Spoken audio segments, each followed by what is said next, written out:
We're here with the MC of the night. Fantastic job. We saw you on stage doing a fantastic job. So I was an audience member who watched the show from 4 different locations, and I was told, "Do you want to go and say thank you to PJ on behalf of the audience? Because you look like you've enjoyed yourself." I was like, "Say less. I'ma go say thank you to PJ." So now you just were a participant.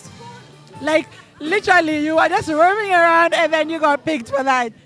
And then not only that, you stood right next to the man, was holding him, and then now. Oh. I'm not showering. I'm not washing these clothes. Umukiniona na idira Monday, Tuesday, Friday. Mutajua kwa nini. You definitely got your money's worth, okay? I did. I certainly did. But that was a spiritual experience for me. As a musician, I can tell you, it's not often that you see that many people on stage with unity, cohesion, and like, I don't know if you saw the horn players. They were playing, but then they'd sing, "Thank you." They were in the entire show, and that was really inspiring. First of all, for you being in the jazz scene, how was it to watch these New Orleans players coming onto this stage and dropping it down like that? I've been saying to my friends and my siblings and my parents, if I go to New Orleans, I'm not coming back. And this is proof. Because everything, I said at some point, my stomach was talking to my heart, and then my lungs came in and said, "Hello, hello." Like everything was feeling like rhythm, like home, like just the right fit. And I feel like there's so much more possibility with how we express ourselves musically, and that his 30-day experiment from Cape Town to Cairo was able to produce some of these songs in 30 days. I'm like, if this guy came to Kenya, spent 47 days, 1 day or 2 days in each county, what the heck could we create with him or even for him? Who knows? So I feel like my mind is opened to more possibility, and I think that was necessary. Because every time I think creatives, we have a bit of a slump, a creative slump, and every so often when you see a fellow creative being able to thrive and sort of pour something into your cup, I feel like that's what happened for me tonight. Just picking out the music from Africa, he unknowingly picked out Mwaki for Sophia. As in, he's like, "Kenya made it on the list." I'm like, which one? Which one? Yes. And that was just the basis of him just listening to the song and falling in love with it. What do you see is the possibility of the world getting closer together now that we're becoming that melting pot we've already talked about? I think, first of all, just because we can access music so easily now through digital platforms and streaming platforms, that's something we didn't have 15 years ago, the way we have it now.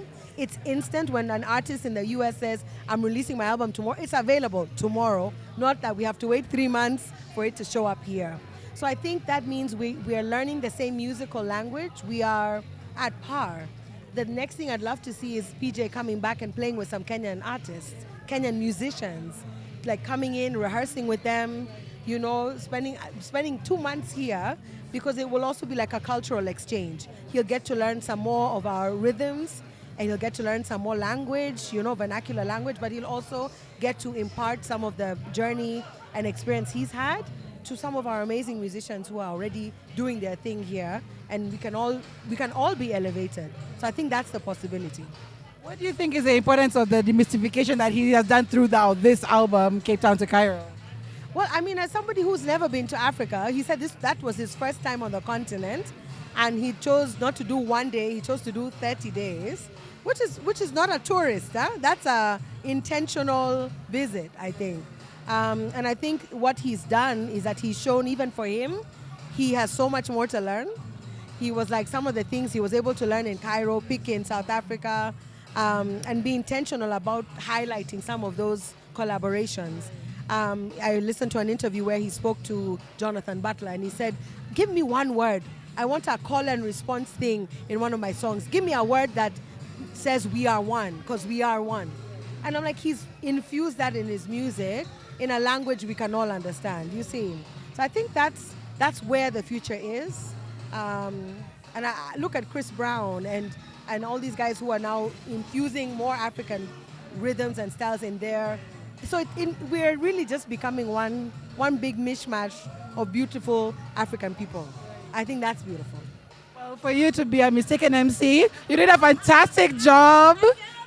Thank you so much. Thank you. I want to thank the Grammys and the Oscars and God. No, I'm kidding. But I had such a great time tonight.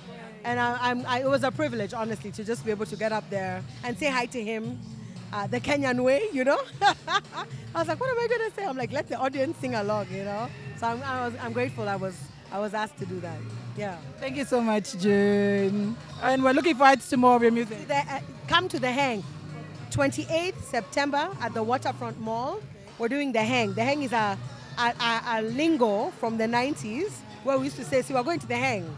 And that's what we're doing. We're bringing back that nostalgia, Kenyan music, reggae, raga, old school hip hop, new jack. And half of the musicians you saw tonight in the audience will be on stage with us. So please get your tickets and come, and let's continue this wonderful vibe. We'll definitely be there. Thank you so much. Welcome.